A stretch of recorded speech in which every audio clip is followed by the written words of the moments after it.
ถ้าและจำนวนทั้งหมดทั้งหมดเพิ่น7,000 ล้านดอลลาร์เพิ่นว่าเนาะแบ่งปันมันละวางตัวเฮาเองเด็กของ3,000เนาะ3,500 ล้านดอลลาร์ประมาณนี้แหละเพราะว่าส่งประธานทางสนวนว่ากรุณาส่งข้อมูลของสาวนวลนี่ไปให้เพิ่นเนาะ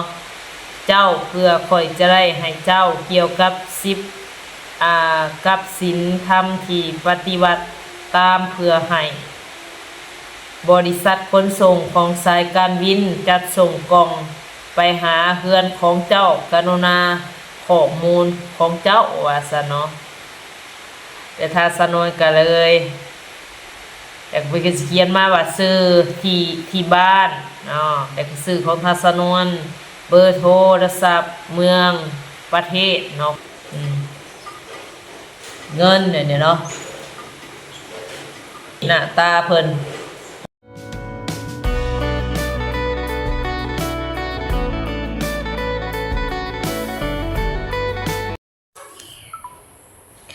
กราบทักทายสบายดีพ่อแม่พี่น้อง FC ปาดุงเบิดสุขุสุขคนเด้อก็ยินดีต้อนรับเข้าสู่สองสนวนคือเก่าคือเดิมพ่อพี่น้องเอ้ยมื้อนี้ก็อยู่เพื่อนอีกแล้วพ่อพี่น้องเอ้ยหยุดอีกแล้วเนาะทางสนวนไกลเมื่อวานนี้ก็ลงไปทางสวรรค์ฝนตกว้าพ่อพี่น้องเอ้ยโคตรว่าแห้งเนาะแล้วก็น้ำท่วมว้าตู้ถนนหนทางไปบ่ได้เลยพ่อพี่น้องเอ้ยปูปลาหน้าน้ำก็ปีนี้นะเนาะหลายคนก็คือสิได้ปูได้ปลาหลายพ่อพี่น้องเอ้ยทางสนวนก็มีแต่ซื้อล่ะเนาะเพราะว่าเฮาก็บ่มีห้วยมีห้องแถวไหนแถวนาบ่ทางสนวนก็บ่มีให้มีนา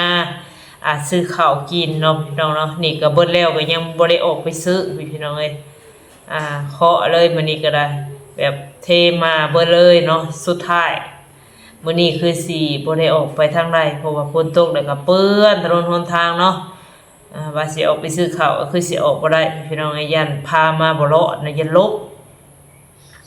ก็เลยว่าเอาเป็นมื้อใหม่เนาะอาจสิมีมื้อแดดวันนี้ก็มีแนวสิมาเว้าให้ฟังเนาะพี่น้องเนาะอันนี้ก็คือฝากเตือนสติทุกๆคนเลยเนาะพี่น้องเนาะคลิปนี้เนาะอันนี้ก็คือทัศนวนบางดีพี่น้องเอ้ยเพราะว่าเจอแล้วครั้งนึงมาเจออีกเนาะพี่น้องเนาะบ่อยากให้เจอเหตุการณ์แบบนี้เนาะเดี๋ยวสิมาเล่าเหตุการณ์ให้ฟังเนาะประสบการณ์แล้วก็ได้พบได้พ้อมื้อนี้พี่น้องเอ้ยแล้วก็มีทางอยู่ฝรั่งว่าซั่นเนาะแต่ว่าหน้าตาเพิ่นแบบผู้หญิงพี่น้องเนาะหน้าตาฝรั่งแบบอันนี้เซ็ตขอคำเป็นเพื่อนทางสนวนก็ฮับเนาะเพราะว่าหน้าตาดีอยู่เพราะว่าก็คือสีเรียบๆนะอย่าฮู้จักคนฝรั่งประมาณนี้แหละทางสนวนก็ได้เพราะว่าฝึกฝนน้ำน้องกวักเพิ่นเนาะถ้าว่าเคียบพลังมาให้เปอยู่ตรงนี้ทางสนวนก็เลยมาไปเปเนาะก็เลยฮู้ก็เลยทักไปก็คิดว่าคนดีเนาะพี่น้องเนาะถือว่าเฮาคิดว่าคนดีเนาะก็เลยเสร็จคุยตอบคนไปตอบคนมาเนาะพี่น้องเนาะก็บ่คิดบ่พอเนาะบ่เคยสิมาพ่ออีกนะพี่น้องพ่อแล้วครั้งนึงสิมาพ่ออีกรอบ2เนาะก็บ่คิดบ่ฝันพี่น้องเอ้ยยังมาเจออยู่เนาะอันนี้ให้ระมัดระวังที่สุดเลยเนาะพี่น้องเนาะบ่ว่าไผเนาะก็ให้ตักเตือนกันเนาะพี่น้องแชร์คลิปนี้ต่อกันบอกกันไปเนาะพี่น้องเนาะบ่ว่าหลายใหญ่กันห่างเดี๋ยวทางสนวนสิเล่าให้ฟังเลยพี่น้องเอ้ยเนาะทีแรกเพิ่นก็ว่าฮัลโหลเนาะประมาณนี้เนาะเดี๋ยวทางสนวนก็ทักไปเนาะ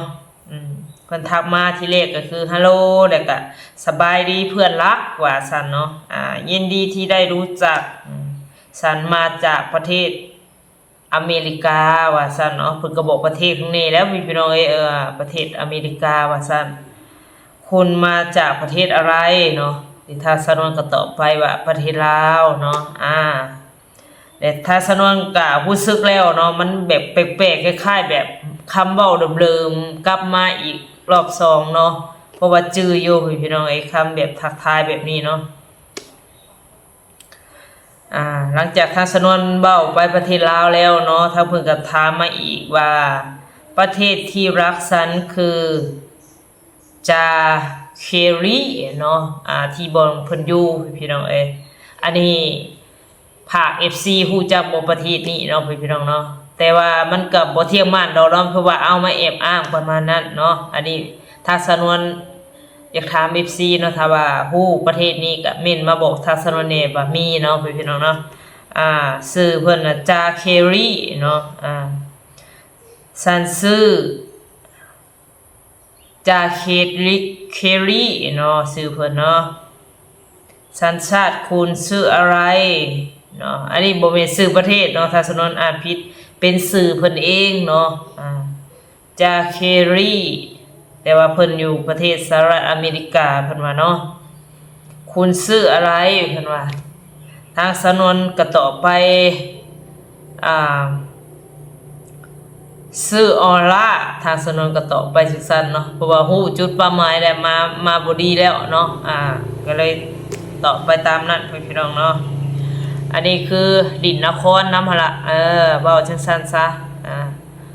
แล้วเพิ่นก็เขียนมาอีกเนาะหลังจากทางสนวนบอกชื่อแล้วเพิ่นก็เขียนมาอีกว่าชื่อที่ฮักข่อยเป็นทหารสารับที่เฮ็ดเวียกเป็นทหารรักษาสันติภาพของประชาชนว่าซั่นเนาะประชาชนและก็ชาติในอิสราเอลเอลประมาณนี้แหละพี่น้องเนาะอิสราเอลเนาะบ่แบบว่าเขียนภาษาลาวมานะพี่น้องสระเอนโอเอนแม่นแหละสระเอลเนี่ยเนาะพี่น้องเนาะสงครามเพิ่นว่าต้านการก่อการร้ายภาคส่วนอาชีพของเจ้าแม่นหยังว่าซั่นมาถามส่วนตัวทางสนวนว่าเฮ็ดอาชีพหยังเฮ็ดธุรกิจหยังประมาณนี้เนาะเพิ่นอยากรู้บัดนี้ทางสนวนก็เลยตอบไปเนาะทางสนวนบอกภาษาไทยไปเลยเนาะทำธุรกิจพื้นฐานมั่นคงทางสนวนตอบไปแบบนี้พี่น้องเพิ่นได้บอกว่าข่อยเป็นผู้หญิงโสดและเป็นเล็กกำพร้าข่อยได้สูญเสียครอบครัวของข่อยในอุบัติเหตุรถยนต์ตอนข่อยยังน้อยว่าซั่นเนาะข้อความนี้คือว่าทางสนวนได้อ่านและประสบการณ์ครั้งหนึ่งแล้วพี่น้องมันยิ่งแบบเนาะจักสิว่าแนวใดเนาะก็ทั้งมั่นใจเลยว่าต้องมาแบบบ่ดีแน่นอนนะเนาะเดี๋ยวมาพังให้มันจบพี่น้องหลายพอสมควรเนาะที่เพิ่นเขียนมาเพิ่นว่าครอบครัวเพิ่นอุบัติเหตุแต่ยังน้อยแต่เป็นหยังเจ้าคือมามีชีวิตอยู่คนเดียวหั่นนะโอ้ยถ้าบ่แม่นความจริงอย่าเว้าเนาะเดี๋ยวมันสิบ่ดีต่อครอบต่อครัวเพิ่นพ่อแม่บ่ตายก็ว่าตายอุบัติเหตุทางรถยนต์ยังน้อยเพิ่นว่าเจ้าโสดหรือแต่งงานแล้วเพิ่นว่าเนาะแต่ทางสนวนก็ตอบไปเนาะอาชีพตรงแล้วพี่น้องเนาะอาชีพตรงเพราะว่าทางสนวนฮู้แล้วเนาะจุดว่าหมายมาแบบไรเนาะทางสนวนว่าโสดเนาะสนวนโสดเจ้าได้รับพรพระเจ้าได้อาศัยอยู่ในค่ายทหารในอิสราเอลตั้งแต่4 ปีก่อนหน้านี้บนที่ข้าพเจ้าเฮ็ดเวียกเป็นพยาบาลทหารว่าซั่นเนาะข่อยอยู่ข่อยอายุเนาะ32 ปีเจ้าเลอายุเท่าไหร่ทางสนวนก็ตอบไปเนาะบัดนี้เพิ่นเขียนมาอีกพี่น้องเวิร์ดเนาะเขียนมาอีกทางสนวนก็ตอบสะก่อนเนาะก็เพิ่นเขียนมาแล้วทางสนวนก็ตอบว่าสรุปเจ้าเป็นผู้หญิงแม่นบ่เพิ่นได้ตอบทางสนวนว่าแม่นแล้วข่อยเป็นผู้หญิงแล้วเจ้าเด้ว่าซั่นเนาะผู้หญิงเช่นกันทางสนวนก็บอกจังซี่เนาะ ดีใจที่ได้พบเจ้าว่าซั่นเนาะทางสนวนก็เลยตอบไปอีกว่าเก่งเนาะเขียนภาษาลาวก็เป็นแม่นแล้วกับการปฏิบัติเพียงเล็กน้อยเพิ่นว่าจังซั่นเนาะเดี๋ยวถ้าสนวนก็เขียนไปอีกว่าหรือว่าเก่งแปลภาษาลาวเอาบ่ประมาณนี้แหละเนาะถ้าสนวนก็เลยเขียนไปจังซี่เพิ่นพี่น้องเอ้ยหรือว่าเก่งแปลภาษาเอาประมาณนี้เนาะเดี๋ยววันนี้เพิ่นก็เขียนมาอีกเพื่อนที่ฮักเพลงข้าพเจ้าต้องการที่จะสนทนาวางสิ่งบางอย่างที่สำคัญกับทานและข้าพเจ้าต้องการช่วยเหลือของทานโอเคข่อยต้องการมิตรภาพของพวกเฮาภายนอกและน่าฮักไว้วางใจหมู่ที่ฮักของข่อยเพราะว่าข่อยความไว้วางใจเพิ่นเขียนมาเนาะพี่น้องเนาะความฮักสามารถก้าวหน้าเพิ่นว่าเนาะแล้วบัดนี้เขียนมาอีกเขียนมาเรื่อยๆพี่น้องแบบปึกเป็นปึกเป็นปึกแบบส่งมาหลายๆเลยเนาะแบบเฮาอ่านบ่ทันเลยเนาะเพิ่นก็อาจสิแปลกที่ว่าถ้าสนวนเขียนไปหั่นแหละเนาะค่อยใช้การแปล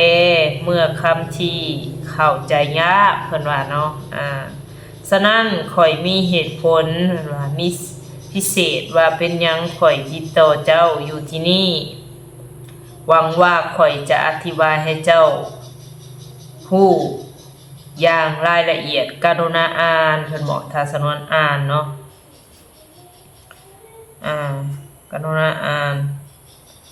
และฟังอย่างระมัดระวังเพื่อความเข้าใจว่าซั่นเนาะเพิ่นบอกถ้าสนวนก็เลยตอบไปว่าจ้า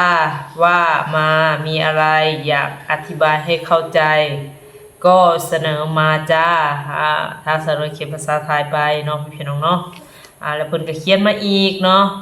2-3 มื้อก่อนนี้ทหารของพวกเฮาไล่ประเชิญหน้าและแลกเปลี่ยนลูกปืนกับมีปืนบางคนและในที่สุดทหารของพวกเฮา3 คนได้รับบาดเจ็บในทหารการลังกล่าวในฐานะพวกมือปืน16 คนว่าซั่นเนาะได้เสียชีวิตเป็นนางพยาบาลในกองทัพเพิ่นว่าสั้นๆเนาะพี่น้องเอ้ยข้าพเจ้าเนาะเพิ่นก็เขียนแบบภาษาลาวนั่นแหละ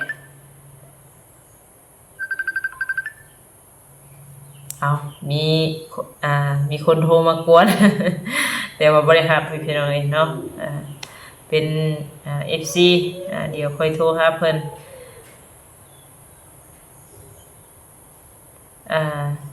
ข้าพเจ้าและกลุ่มของข้าพเจ้าได้พาไป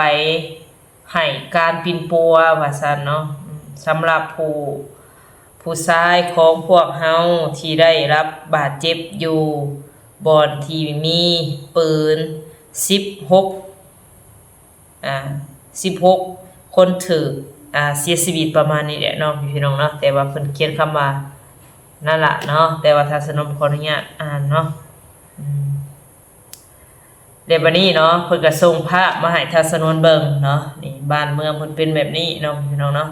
ทัศนวนก็มอนเสียงก่อนเสียงย้อนพอนี่เป็นแบบนี้เนาะพี่น้องเนาะนี่เนาะเป็นส่งภาพมาให้ทัศนวนเบิ่งแล้วก็มีทหารนี่เนาะมีทหารผู้สุดยอดเลยพี่น้องทัศนวนก็จะสิบรรยายจังไดนี่มีรถเนาะรถพยาบาลส่งมาให้เบิ่งแล้วก็มีบาดเจ็บมีเลือดมีหยังแน่ทัศนวนก็บ่เอาขึ้นให้เบิ่งเด้อพี่น้องเนาะมันยันผิดกฎของเฮาหลังจากนั้นเนาะเพิ่นก็เลยว่าในเวลาพวกเฮาแลกเปลี่ยนลูกปืนกับมือปืนข้าพเจ้าได้เล่นไปหาบอลเสื่องไว้ว่าซั่นเนาะ และข้าพเจ้าเห็นสองลำต้นและแสลงให้เพื่อนร่วมงานของข่อยและพวกเราได้ตัดสินใจบังคับให้โปอ่าโปงเปิดว่าซั่นเนาะโปงเปิดก็คือและคนพบเงินเพิ่นว่าเนาะเพิ่นเห็นเงินเพิ่นว่าจังซี่เนาะจำนวนวงหลายอยู่ในนั้นและพวกเฮาได้เฮ็ดเวียกเดียวกันกับลำต้นนี่บ่ฮู้ว่าอิหยังเนาะถ้าสนบ่เข้าใจและเข้าไปในวางสิ่งบางอย่างเส้นถ้าและจำนวนทั้งหมดเพิ่น 7,000 ล้านดอลลาร์เพิ่นว่าเนาะแบ่งปันมันละวางตัวเฮาเองและของข่อยมีจำนวน300.5เนาะอันนี้ก็บ่ฮู้เนาะเพิ่นเขียนมาแบบไรล้านหรือว่า300ล้านหรือว่าแนวใดเนาะหรือว่า 3,000 กว่าล้านบ่แม่นแหละ3,000เนาะ3,500 ล้านดอลลาร์ประมาณนี้แหละเพราะว่า2คนหารกัน2เนาะปันกัน2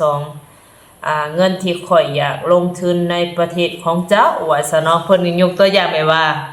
เพิ่นน่ะสิเอาเงินมอบให้ทางสนวนเนาะแล้วแบบว่าเพิ่นพ้นผ่านมาจากหันแล้วเพิ่นสิมาลงทุนหรือว่ามาอยู่ประเทศลาวว่าซั่นเนาะแล้วก็มาหุ้นมาหยังบางว่าทางสนวนนี่สิร่วมมือแล้วเฮ็ดธุรกิจกับเพิ่นประมาณนี้เนาะพี่น้องเนาะความหมายที่เพิ่นเขียนมาเนาะ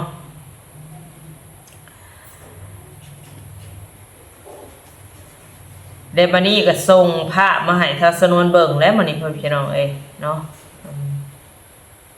แล้วก็ส่งภาพมาให้ทางสนวนเบิ่งแต่ว่าทางสนวนก็สิอ่านให้เบิดก่อนเนาะแต่เพิ่นว่าเนาะแต่ย้อนประโยชน์ขององค์การสหประชาชาติเกี่ยวกับอิสราเอลหรือสราเอลเนาะพี่น้องเนาะ NL เพราะว่าถ้าเป็นภาษาลาวนี่สราเอลสิตก ON เนาะสราเอลบ่ N เนาะก็บ่ฮู้เนาะเพิ่นเขียนมาเนาะ2ประเทศนี่แหละเพิ่นเขียนจึงมีแผนเพิ่นว่าเนาะแผนการที่จะย้ายทหารจำนวนหนึ่งออกจากอิสราเอลฉะนั้นข้าพเจ้าจะอยู่ในบรรดาประชาชนจะย้ายออกข่อยบ่สามารถเอาเงินนี้ไปสละรัฐได้และว่าเพราะว่าพวกเขาฮู้ว่าข่อยเป็นทหารว่าซั่นเนาะเขาเจ้าจะบ่อนุญาตให้ข่อยเดินทางกับประเทศใดๆและย้อนเหตุผลนี้ข่อยอยากให้เจ้าช่วยข่อยเอาเงินไปประเทศของเจ้าผ่านบริษัทจัดส่งสายการบินว่าซั่นเนาะพี่น้องเอ้ยเขียนมาหลายขนาดเนาะจังได๋ก็พังให้มันจบเนาะพี่น้องอันนี้คือสำคัญทุกๆคนเนาะที่ว่าย่านถึกเหตุการณ์เกิดขึ้นคือเจอมาแล้วเนาะหลายๆผู้ก็ได้คนก็เสียเงินน้ำลายได้พี่น้องเอ้ยเนาะแต่บัดนี้ทางสนวนก็เลยว่าได้ยินดีต้อนรับเขียนตอบเพิ่นไปเนาะเพิ่นก็เลยเขียนว่านี่แม่นแท้ว่าเป็นหยังข่อยต้องการความช่วยเหลือของเจ้าในฐานะที่เป็นทหารอยู่ในกองทัพสหรัฐเนาะทหารรัฐประชาเจ้าจะรับประกันท่านว่าท่านจะบ่มีความเสี่ยงใดๆในเรื่องนี้ย้อนว่าข้าพเจ้าได้วางแผนอุทธศาสตร์ที่จะย้ายกองทัพประมาณนี้แหละนี่ออกจากที่นี่อย่างรวดเร็วว่าซั่นเนาะอย่างปลอดภัยผ่านวิการทางการทูตเพิ่นสิมาแบบมาผ่านสถานทูตประมาณนี้เนาะพี่น้องเนาะท่านต้องรักษาทุกสิ่งทุกอย่างเพิ่นว่าเพิ่นบอกทางสนวนเนาะรักษาเงินคำเพิ่นไว้อีกเนี่ยเป็นการส่งสถานที่ของทานเมื่อจากว่ามันเป็นทางเลือกเดียวที่จะส่งเงินเพื่อได้รับ สำหรับข่อยเมื่อจะว่ามันเป็นขั้นตอนที่พี่น้องเอ้ยนะกรุณาส่งข้อมูลเนาะเพิ่นเลยมาถามทาสนวนบัดนี้เพิ่นมาถามทาสนวนว่ากรุณาส่งข้อมูลของสาวนวลนี่ไปให้เพิ่นเนาะเจ้าเพื่อข่อยจะได้ให้เจ้าเกี่ยวกับกับศีลธรรมที่ปฏิบัติตามเพื่อให้บริษัทขนส่งของสายการบินจัดส่งกล่องไปหาเฮือนของเจ้ากรุณาข้อมูลของเจ้าว่าซะเนาะแต่ถ้าสนวนก็เลยแต่ไปก็เขียนมาว่าซื้อที่บ้านเนาะแต่ก็ซื้อของทาสนวนเบอร์โทรศัพท์เมืองประเทศเนาะพี่น้องเนาะทางสนวนก็เลยเขียนไปแบบนี้เนาะก็เลยว่ามันแปลกมาเรื่อยๆนะพี่น้องเพราะว่าคุ้นๆเนาะเพราะว่าเฮิงแหละทางสนวนเจอแบบนี้ก็เลยลงลืมๆแน่แต่ก็พอรู้สึกได้ว่ามันมาแปลกแล้วเนาะวันนี้ทางสนวนก็เลยเขียนไปว่าข่อยบ่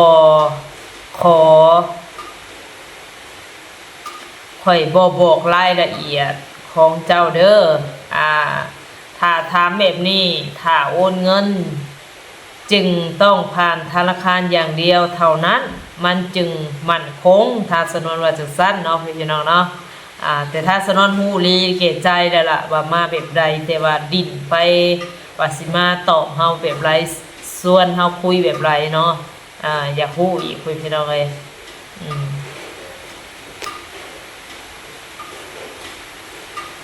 ข่อยกำลังบอกเจ้าว่าเพราะว่านี่อยู่ในสงครามเพิ่นว่าเพิ่นเกิดสงครามแต่ว่ามีเงินมีคำนี่แหละแต่ว่าส่งบ่ได้เพิ่นว่าธนาคารมันถูกระเบิดถิ่มใส่บ่มีธนาคารแล้วประมาณนี้เนาะพี่น้องตสุดยอดเนาะการเว้าของเพิ่นวันนี้ถึงระเบิดลงเป็นหยังข่อยจะส่งมันให้เจ้าสายเครื่องบินแม่นง่ายไวกว่าเพิ่นว่าจะสั่นเนาะคนนี่บ่ไกลเด้อพี่น้องเนาะถ้าสนวนว่ารูปภาพที่เอาขึ้นมานี่ก็สิบ่แม่นเนาะเป็นภาพของเพิ่นอาจสิเป็นเอารูปก๊อปคนอื่นมาแอบอ้างเนาะแต่ว่าคนนี่ใกล้บ่ไกลเนาะถ้าสนวนว่านี่เพิ่นเขียนมาว่าส่งบ่นานถึงเจ้าแน่นอนว่าซั่นเนาะคนบ่ไกลเนาะข้าพเจ้าหุ่นเงินภายในกล่องหลังจากนั้นข้าพเจ้าจะส่งไปให้บริษัทการบินจันส่งถ้าว่าใส่เครื่องบินมาน่ะบอกพี่น้อง10 มื้อเนาะหรือว่าเดือน2 เดือนยังบ่ฮอดทางสนวนน่ะแต่คัน FC เพิ่นพากเครื่องพากยังมาแต่ประเทศไทยมาหาทางสนวนนี่ก็ยัง10 ปลายมื้อเนาะกว่าเฮาสิได้รับพี่น้องวันนี้เนาะเพิ่นได้เขียนมาว่าจัดส่งจากเมืองกองมาฮอดประเทศของเจ้าตัวแทนของบริษัทจะติดต่อกับเจ้าและจัดส่งกล่องไปหาที่อยู่ของเจ้าข่อยจะให้เจ้า 40% เพิ่นว่าเนาะเพิ่นสิให้ทัศนวนนี่ 40% ของเงินทั้งหมดสำหรับการช่วยเหลือว่าซั่นเนาะหลังจากที่เจ้าได้รับเงินแล้วข่อยเชื่อว่าข่อยสามารถไว้วางใจเจ้าได้ดินเนียนขนาดน้องพี่น้องเนาะ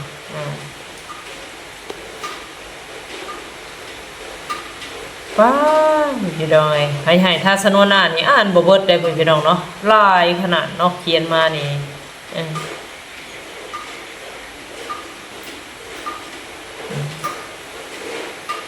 เดี๋ยววันนี้ทางสนุกก็เลยเขียนไปเนาะพี่น้องเนาะ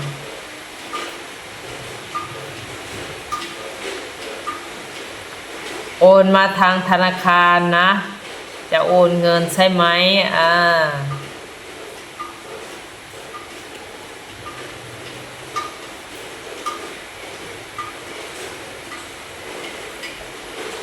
เว้าแล้วก็โอ้จิกสิว่าแล้วเป็นตาย้านเนาะพี่น้องเนาะเป็นตาย้านแต่เฮาก็คือว่าแหละเนาะมันแบบมันต้องมีผู้เสียหายหั่นน่ะเนาะเป็นตาย้านแบบมาแบบนี้บางคนก็คิดไปทางที่บวกเนาะอาจสิเสียอ่าถ้าว่าคิดทางที่ลบไตร่ตรองดีๆบ่เสียแน่นอนเนาะอันนี้คืออยากให้เตือนสติทุกคนเนาะอย่าไว้วางใจคนง่ายพี่น้องเอ้ยเนาะถ้าสนวนเลยบอกเพิ่นว่าเจ้าบ่แม่นนักต้มตุนบ่ถ้าสนวนตอบไปจังซี่เลยพี่น้องเนาะอย่าตัวอย่าหาทำมันบ่ดีถ้าสนวนบอกจังซี่เนาะถ้าผ่านเงินต้องผ่านธนาคารอย่างเดียวสร้างสนวนแบบเบาไปแบบนี้เลยพี่น้องเอ้ยบ่แม่นสิสามารถว่าเงินจำนวนหลายใส่กล่องมาได้เนาะบ่มีพี่น้องเอ้ยเพิ่นได้ตอบทางสนวนว่าแม่นแล้วข่อยฮู้แต่ข่อยสงครามเกิดขึ้นธนาคารทั้งเบิดถูกระเบิดกรุณาพยายามเข้าใจข่อยที่หักแพงว่าซั่นเนาะทางสนวนได้เบ้าจังซี่เลยเนาะตกขุมนรกร้อยชาติพันชาติเนาะไม่ได้เกิดใครๆก็หาเงินมาเมื่อยไม่ใช่มาหามาง่ายๆอย่าไปหลอกอย่าไปหาทำทั่วไปทางสนวนว่าเนาะจบซำนี้เด้อบ่อยากเล่นกับเจ้าแล้วทางสนวนเว้าไปมื้อนี้เลยพี่น้องเอ้ยโอ้ยทางสนวนเห็นแล้วก็เนาะจักสิว่าจังได๋พี่น้องเพิ่นก็ยังทักมาบัดนี้นี่เนาะเพิ่นส่งรูปมาคือพี่น้องเอ้ยคุ้มนี่เนาะคุ้มเพิ่นสิเอาเงินเข้าเนาะนี่กำลังจริงเข้าคุ้มนี่เนาะแบบคล้ายๆเสื่อเงินไว้นะพี่น้องเอ้ยเงินเนี่ยเนาะนี่หน้าตาเพิ่นเนาะเพิ่นส่งให้มาเบิ่งพี่น้องเอ้ยไปเห็นหน้าเห็นตากะผู้จักกะมิ่นมาหาทาสนวนเด้อเนาะว่าเพิ่นอยู่ประเทศซาลิเอลยังบ่เนาะเพราะว่าทาสนวนก็ฮู้จักหลายคนอยู่เนาะแบบ FC เด้อว่าแม่ๆป้าๆเพิ่นอยู่ทางนั้นเนาะนี่เพิ่นว่าเพิ่นเป็นทหารเนาะนี่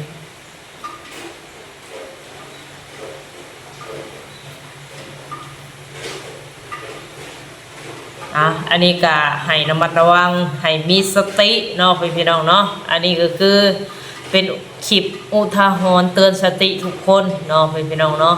จังไรก็คือว่าแหละถึงใจกับคนไลค์กดแชร์ต่อไปเรื่อยๆเนาะให้ได้ผู้หลายคนเห็นพี่น้องเอ้ยแล้วก็มีอยู่ได้โมเมนต์ว่าถ้าสานวนก็เจอแต่ว่าถ้าสานวนนี่ยังมีสติเนาะบ่ลงเสือง่ายบ่ลงเสือคนง่ายๆเนาะว่าซั่นๆพี่น้องเอ้ยมีเคสหนึ่งเนาะมีข่าวหนึ่งคนลาวเลยล่ะเราออกมาโพสออกมาเว้าน้องสาวเราล่ะไปลงเสียเงินน่ะ 40,000 บาทซะเนาะเสียภาษีเพิ่นก็ค่ายแบบว่าจะส่งเงินให้นี่นั่นเพราะว่าทางสนก็เลยเอาคลิปตัวนั้นมาเป็นตัวอย่างเนาะแล้วก็ยังมาเจออีกเนาะพี่น้องเจอกับตัวเองครั้งหนึ่งครั้งที่2นี่เนาะบัดนี้เพิ่นก็เลยว่าสิส่งเงินประมาณนี้เนาะส่งเงินน่ะมาให้น้องสาวเพิ่นน้องสาวอ้ายที่เราออกมาโพสต์เนาะแล้วบัดนี้เพิ่นว่าโทรมาว่าต้องเสียภาษีเด้อว่าซั่นเนาะเจ้าต้องเสียภาษีเราเลยถามไปว่าเสียเท่าไหร่เนาะเพิ่นว่า 40,000 บาทว่าซั่นแล้วบัดนี้เราว่าบ่มีเงินขั้นนั้นแล้วมันก็ถามมาอีกเนาะว่าเจ้ามีเงินเท่าใดกันแน่สามารถแบบเสียภาษีได้ประมาณนี้แล้วก็ว่ามันเงินนำหันหลายเลยจังซี่จังซั่นเนาะมันบัดคนมาเห็นภาพเงินมันบัดใจอ่อนได้พี่น้องเอ้ยเนาะก็คิดว่าสิได้ตัวนั้นคุ้มค่ากว่าเสียเงิน 40,000 นี่มันก็บ่ได้ปานใดว่าซั่นเนาะผลสุดท้ายบ่มีหยังพี่น้องเอ้ยบ่มีหยังเกิดขึ้น